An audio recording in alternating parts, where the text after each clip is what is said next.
अगर यही चलता रहा ना तो जो जवान शहीद हो रहे हैं, ऐसी माताएं बहनें भी किसी दिन फांसी लटक लटक के शहीद होंगी।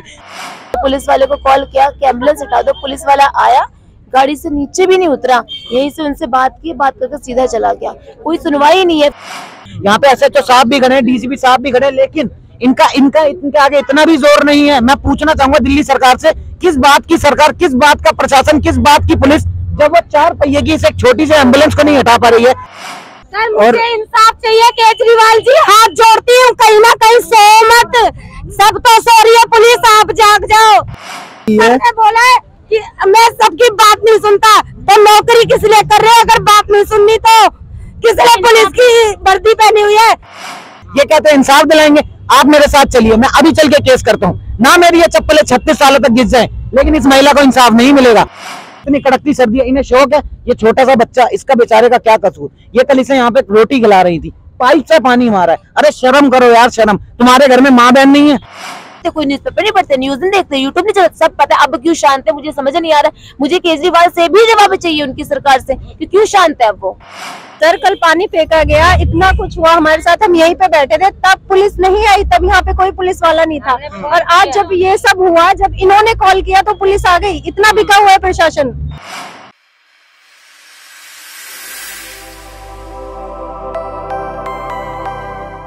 आकाश हॉस्पिटल द्वारका सेक्टर 3 के बाहर इस समय मौजूद है। एक पीड़ित परिवार है हमारे साथ। इस परिवार के साथ एक दुर्घटना होती है जिसमें प्रीति जी हमारे साथ हैं। प्रीति जी के पति का एक हादसा होता है, एक दुर्घटना होती है उनके साथ, और उन्हें इसी जो मेरे पीछे आकाश हेल्थ केयर है, इस पे लाया जाता है। जिसके बाद वो उन्हें एडमिट नहीं करते हैं, उनको रेफर कर देते हैं, जिसके बाद उनकी मृत्यु हो जाती है। अभी से थोड़ी देर पहले इस परिवार ने और जो इस पीड़ित परिवार के साथ जो लोग थे उन सभी ने मिलकर यहाँ पर एक शांतिपूर्ण कैंडल मार्च भी किया है। जिसके बाद अब प्रीति जी से हम आज की जो बात है शुरू करने जा रहे हैं। प्रीति जी, आज कैंडल मार्च हुआ है और अभी मैं देख रहा था यहाँ पर काफी पुलिस प्रशासन उमड़ा हुआ था, और जैसे कि जो अस्पताल है आकाश हेल्थ केयर, इसके अंदर भी मैंने काफी गार्ड्स की संख्या काफी ज्यादा देख रहा हूँ। क्या कुछ कहेंगे आप? कल से ही हो रखा है, 10 बाउंसर रहते, 25-25 बाउंसर ने बुला रखे हैं। कल हम लोग यहाँ बैठे हुए थे रात भर, तो उन्होंने क्या किया, वैसे 5 दिन तक पुलिस कंटिन्यू थी दिन रात यहाँ पे। कल कोई पुलिस वाला यहाँ नहीं था, इन्होंने कंटिन्यू हमारे पे उधर से पानी डाला था। हम लोग सब लोग, मैं 4 बारी कपड़े बदल के आई थी घर से, पानी निचोड़ने वाला औरतें, इतना पानी डाला था सीधा पाइप से। हम लोग जहाँ बैठे हैं वहाँ पे गाड़ी चढ़ा दी, हमारा सामान खाने पीने का सारा बैठा है, सारा हमारे जो पोस्टर से सारे इन्होंने फाड़ दी। इतनी गुंडागर्दी और मतलब अग्रेसिव करने की कोशिश करते हैं कि हम लोग अग्रेसिव हो, ये पुलिस वाला है, और हम लोग यहाँ पे एक मौका ढूंढ रहे हैं छोटा सा। ये लोग मतलब पानी डाल रहे हैं, पानी डालने के बाद बिल्कुल हमारे पास खड़े हो जाते हैं अंदर से निकल के कि हम बस टच कर दें ना कुछ बोल दें, मतलब पूरा उकसा रहे हैं लोग। एम्बुलेंस है कब से, कल से खड़ी हुई है। कॉल भी किया हमने, पुलिस वाले को कॉल किया कि एम्बुलेंस हटा दो, पुलिस वाला आया, गाड़ी से नीचे भी नहीं उतरा, यहीं से उनसे बात की, बात करके सीधा चला गया, कोई सुनवाई नहीं है। फिर पुलिस वाले आते कहते हैं मैडम FIR लिखो। FIR क्या लिखो, एक एम्बुलेंस तो हटा नहीं पा रहे कल से। अभी सारी पुलिस देखो ना, कितनी सारी PCR गाड़ियां आ रखी है, सब, एक एम्बुलेंस अभी तक यहाँ से हटी नहीं है। इतना दबदबा है इनका, तो कहाँ मैं जाऊँ पुलिस वालों को रिपोर्ट हो? पुलिस वाले तो ये कर रहे हैं, देखो जरा क्या बताऊं। कहीं ना कहीं ये ऐसा लगता है कि जो पुलिस प्रशासन है वो भी इस अस्पताल आकाश हेल्थ केयर के समर्थन में काम कर रहा है। कल आपके ऊपर पानी डाला जाता है, आप बता रही हैं। मैं अपने कैमरा पर्सन से कहूंगा ये पीछे जगह दिखा दें, यही वो जगह है, यहाँ पर शांतिपूर्ण तरीके से ये लोग बैठे हैं। और ये वो एम्बुलेंस है, पीछे ही एम्बुलेंस भी खड़ी है, जो जहाँ पर ये प्रदर्शन कर रहे हैं उसके ठीक सामने एम्बुलेंस खड़ी कर दी गई है, ताकि जो मेन गेट है वहां से लोग इन्हें देख ना सके कहीं ना कहीं। क्योंकि ऐसा है कि मेन गेट में जो भी आज की डेट पे आ रहा है, एक प्रदर्शन देख रहा है कि एक शांतिपूर्ण प्रदर्शन हो रहा है गेट के सामने, और कहीं ना कहीं उसकी वजह से तमाम सवाल पैदा होते हैं, तमाम सवाल खड़े होते हैं। मैम, कल पानी डाल दिया गया, उसके बाद जो अस्पताल के जो गार्ड्स हैं उनकी तरफ से भी जो आजमाइश की गई है? हाँ बिल्कुल। पानी डालने के बाद वो लोग हमारे आसपास आते थे, खड़े होके हंसते थे, चाय पीते थे, हमें गीला कर करके कि हम लोग कुछ कहें और वो लड़ाई करे। बिल्कुल ऐसे मौका ढूंढ रहे हैं वो लोग।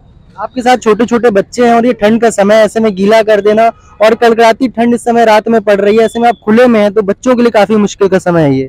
बिल्कुल है, लेकिन इन तो शर्म फिर भी नहीं है, इनके घर में तो बच्चे है ही नहीं, जैसे कैसे हरकतें करते हैं लोग।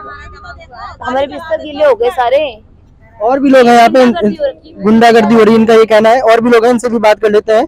भैया क्या कुछ कहेंगे? आज एक शांतिपूर्ण फिर से कैंडल मार्च निकाला है आपने। ये प्रदर्शन जो है बिल्कुल कैंडल मार्च निकल रहा था, ये बहुत शांतिपूर्वक तरीके से निकल रहा था। हमने पूरा एक यहाँ से पीछे से लेके एक राउंड सर्कल काटा, इस हम कैंडल मार्च को अपना यहीं खत्म करने वाले थे। हम सबने अपनी मोमबत्तियां भी रख दी थी कि इस हम पीसफुल कैंडल मार्च को पीसफुली ही खत्म कर दे। हमारी कोई मांग नहीं थी। इन्होंने हम पे कल रात को ही जबरदस्ती पानी फेंका है। ये एम्बुलेंस 2 दिन से यहाँ से नहीं हटाई गई है।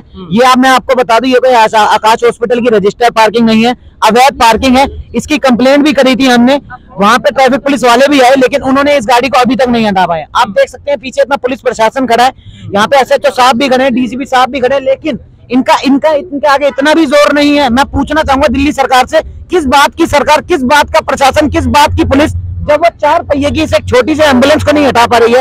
ये कहते हैं इंसाफ दिलाएंगे, आप मेरे साथ चलिए, मैं अभी चल के केस करता हूँ। ना मेरी ये चप्पलें 36 सालों तक घिस जाए, लेकिन इस महिला को इंसाफ नहीं मिलेगा। इंसाफ हमें सीधा आकाश वालों से चाहिए, बीच के दलालों को हटा के ही हमें इंसाफ चाहिए। अगर दलालों को बीच में रखना होता तो मैं कब का केस करवा देता। 3 महीने से मेरी भाभी धक्के खा रही है, किसी ने नहीं देखा, किसी के आंख में आंसू तक नहीं आया। आज सारे पुलिस प्रशासन आके बोल रहे हैं कंप्लेंट कर लो, ये कर लो, वो कर लो, केस कर लो। क्यों कर लें? जब ये जाती थी ऑफिसों में धक्के खाने, तब बोलते थे कि मिनिस्ट्री का केस है। मिनिस्ट्री के पास जाती थी, डीसीपी साहब के पास जाओ, डीसीपी साहब के पास जाती थी, एसएचओ साहब के स्टैंप लेके। सर किस किस की स्टैंप ले? अकेली महिला है, 2 छोटे छोटे बच्चे हैं, किस किस के दरवाजे आके भीख मांगेगी? हार के आप एक बात बताइए, इतनी कड़कती सर्दी है, इन्हें शौक है? ये छोटा सा बच्चा, इसका बेचारे का क्या कसूर? ये कल इसे यहाँ पे रोटी खिला रही थी, पाइप से पानी मारा है। अरे शर्म करो यार, शर्म। तुम्हारे घर में माँ बहन नहीं है, उनके बच्चे नहीं होंगे, या तुम्हारे बच्चे कभी बड़े नहीं होंगे? थोड़ी तो इंसानियत दिखाओ।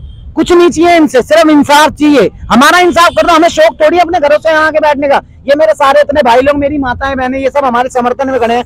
ये सर्दी में अपने घर से निकल के आए, रात के 10 बजे का समय, ये भी तो आके हमारे समर्थन में खड़े हैं ना। इनके परिवार में लोग नहीं है, इनके बीवी बच्चे नहीं है, फिर भी आए हैं। क्यों? क्योंकि किसी महिला के साथ गलत हो रहा है, उसे इंसाफ की गुहार लगानी है। उस इंसाफ की गुहार की लड़ाई में हम इनके साथ खड़े हैं। लेकिन इन हॉस्पिटल वालों के कान में कोई जू नहीं रेंग रही है। प्रशासन शांत बैठा है, प्रशासन भी इनसे पूरा मिलाया हुआ है, सरकार भी इनसे मिली है, तानाशाही कर रहे हैं, रोड पे पानी फेंक रहे हैं, हमारे ऊपर कीचड़, गाड़ियां निकल रही हैं, हमारे ऊपर कीचड़ भी आ रहा है, लेकिन हम नहीं हटेंगे जब तक हम। बिल्कुल सुन लीजिए, केजरीवाल जी की भी सुन लीजिए। अब केजरीवाल जी को हम रोज जो वीडियो डालते हैं उसमें टैग करा जाता है, उन्हें मैसेज तक करा जाता है उनकी पर्सनल आईडी पे, लेकिन केजरीवाल जी भी चुप हैं। उनको एमपी के साथ फोटो डालनी है। आज शहीद दिवस है, मैं बता रहा हूँ सर, अगर यही चलता रहा ना तो जो जवान शहीद हो रहे हैं, ऐसी माताएं बहनें भी किसी दिन फांसी लटक के शहीद होंगी। तब मनाए हमारे केजरीवाल जी लोगों के छातियों पे जाके शहीद दिवस। अभी जीतते हैं कितनी फिर नई योजनाएं, मैं दिल्ली को स्वच्छ बनाऊंगा, कूड़े के पहाड़ हटाऊंगे, दिल्ली की पार्किंग की ये जो प्रॉब्लम दूर करूंगा। पहले योजनाएं बनाई, पहले उनको तो फॉलो कर ले, बाद में प्रॉब्लम दूर करेंगे ना। वो मैम वो समस्या अलग है। अभी जो हमारा दुख है, जो हमारा दर्द है, जो हमारी पीड़ा है, वो अलग है। दर्द ही करी, वो बाद में बनाए, पहले इसको तो देख ले वो कम से कम। ये तो देख नहीं रहे तो वो क्या करेंगे? वो पहले मैं उनके बारे में कोई गलत नहीं बोलती थी, लेकिन हाँ आप गलत बोलती हो। क्यों? योजनाएं बना दी, लागू कौन करेगा? लागू भी कर दी, देखेगा कौन कि चल रही है नहीं चल रही? चलो वो भी उन्हें नहीं पता, वो अनजान है। अब तो पता चल रहा है, ट्विटर पे ट्वीट होता है डेली। हम लोग यहाँ न्यूज़पेपर में जा रहे हैं, न्यूज़पेपर में जा रहे हैं। न्यूज़पेपर अमर उजाला नहीं पढ़ते, दैनिक जागरण नहीं पढ़ते, कोई न्यूज़पेपर नहीं पढ़ते, न्यूज नहीं देखते, यूट्यूब नहीं चलता, सब पता है। अब क्यों शांत है मुझे समझ नहीं आ रहा है। मुझे केजरीवाल से भी जवाब चाहिए, उनकी सरकार से, कि क्यों शांत है अब वो। उनकी जहाँ से मैं देख पा रहा हूँ ये लड़ाई छोटी नहीं है, लंबी जाने वाली है। तो आगे की क्या योजना है? अब आगे किस प्रकार इस लड़ाई को लड़ेंगे आप? हम लोग इसकी परमिशन लेंगे और उसके बाद हम ऐसे बैठेंगे परमिशन लेके। प्रशासन अभी यहाँ पर इकट्ठा हुआ था, मैं देख रहा था, भारी पुलिस बल यहाँ पर था, तो यहाँ हमारे सामने बुलाया लाठियां लेके। हम क्या कर रहे हैं? हम बातें तो कर रहे हैं, हम बुलाएंगे नहीं। आज लाठियां लेके आए हैं वहाँ, मतलब सर कल पानी फेंका गया, इतना कुछ हुआ हमारे साथ। हम यहीं पे बैठे थे, तब पुलिस नहीं आई, तब यहाँ पे कोई पुलिस वाला नहीं था। और आज जब ये सब हुआ, जब इन्होंने कॉल किया तो पुलिस आ गई। इतना बिका हुआ है प्रशासन। मतलब यही चीज हम बताना चाहते हैं कि कल कोई पुलिस वाला नहीं था। क्यों स्टार लगा जब इंसाफ नहीं कर सकता? 3 बार कपड़े भीगे हैं मेरे, इतना ठंड में कांप रही थी, पूरी रात ठंड में ही बैठी थी। आप कुछ कह रही हैं? सर हम दिल्ली पुलिस के लिए, गवर्नमेंट बोलती है कि कंप्लेन लिखवाएं। इस लेडीज ने आवाज उठाई अपने लिए, तो इसको वो कौन थे, उन सर ने बोला कि तुम्हारे ऊपर केस हो जाएगा। जो मर्डर करते हैं उनके लिए केस क्यों नहीं होता है? मेरे हस्बैंड को मर्डर केस से मार दिया, तो क्यों नहीं कुछ हो रहा उसके लिए? 3 साल से मैं केस लड़ रही और वो बाहर घूम रहे। 4था मर्डर किया उन्होंने परसों के दिन, फिर भी वो बाहर घूम रहे। क्यों नहीं करती हमारी इंडिया की, दिल्ली की पुलिस? कहाँ सो रही है, कहाँ मरी हुई है? क्यों? अगर ड्यूटी नहीं होती तो ड्यूटी के लायक किस लिए बनते हैं? किसी को इंसाफ तो दिलाओ। हम जवान लेडीज है क्या अपनी लड़ाई बैठे रहेंगे? चलिए, अभी जैसे कि हम देख रहे हैं पीछे एम्बुलेंस को थोड़ा सा आगे कर दिया गया है। सर मुझे इंसाफ चाहिए केजरीवाल जी, हाथ जोड़ती हूँ, कहीं ना कहीं सो मत। सब तो सो रही है पुलिस, आप जाग जाओ। आपसे हाथ जोड़ कर रिक्वेस्ट करती हूँ, हम जैसी महिलाएं बहुत रो रही है और बहुत ज्यादा परेशान है। आपसे हम कोशिश करते हैं कि हमारी इंसाफ दिलाओ हमें। सो मत, एक बार हमसे आके मिलो, हम बहुत परेशान है। छोटे छोटे बच्चे, मेरा 1.5 साल का बेटा छोड़ के मरा उसका बाप, ना मैं कैसे पालू, किस तरह से पालू? कहाँ सो रहे हो आप? अपनी गद्दी राज पे बैठ जाते हो। गरीब बंदा यहाँ मरता है। छोटे छोटे बच्चे के लिए कोई गरीब बंदा रहता है। यहाँ पर तमाम लोगों से बात की है। बोला है कि मैं सबकी बात नहीं सुनता, तो नौकरी किस लिए कर रहे हो? अगर बात नहीं सुननी तो किस लिए पुलिस की वर्दी पहनी हुई है? सबकी बात सुननी पड़ती है अगर हमने नौकरी करनी है तो। बिल्कुल लेडी बिल्कुल सही बोल रही है। डीसीपी साहब आए थे, मैं अपनी प्रॉब्लम बता रही थी, लेकिन जैसे ही लेडी अपनी प्रॉब्लम बता रही, उन्होंने कहा मैं सबकी बात नहीं सुनूंगा, मैंने इनकी बात सुन ली, बस मैं जा रहा हूँ। इनकी बात उन्होंने सुनी भी नहीं, बिल्कुल सच बोल रही है। अब पुलिस वाले सामने होके नहीं सुन रहे, अब बताओ क्या करेंगे पुलिस वाले? मेरा हस्बैंड मरा, किसी पुलिस ने एक बार भी, एक सेकंड भी आके ये नहीं पूछा कि तेरा पति किस तरह का था, कैसा था, नशेड़ी था, क्या शरीफ इंसान था। मुझसे तो पूछते एक बार। जब पैसा दे सकते हैं उनसे जा जाके आप पूछ सकते हो कि कैसे हो सर, मैं गरीब हूँ इसलिए मेरा हाल भी पूछ सकते हैं आप। गरीब बंदे का कोई नहीं सुनता। ये आम जनता यहाँ पर मैं देख रहा हूँ, प्रशासन के खिलाफ इनका बड़ा रोष है। प्रशासन की शिकायत कर रहे हैं लगातार, ये मीडिया के थ्रू आम जनता तक अपनी आवाज पहुँचाने की कोशिश कर रहे हैं। और ये जो शांतिपूर्ण तरीके से आज ये प्रदर्शन कर रहे थे, भारी पुलिस बल आता है यहाँ पर और इनको एक तरीके से रोका जाता है, इनको समेट दिया जाता है। पीछे एम्बुलेंस खड़ी कर दी गई थी आकाश हॉस्पिटल की तरफ से, वो तो थोड़ा सा आगे कर दी गई है। कल इस पीड़ित परिवार पर पानी की भी बौछार की गई थी, जिसके बाद ये क्या गीले हो गए थे। आप कितनी आगे किए गाड़ी देख लो।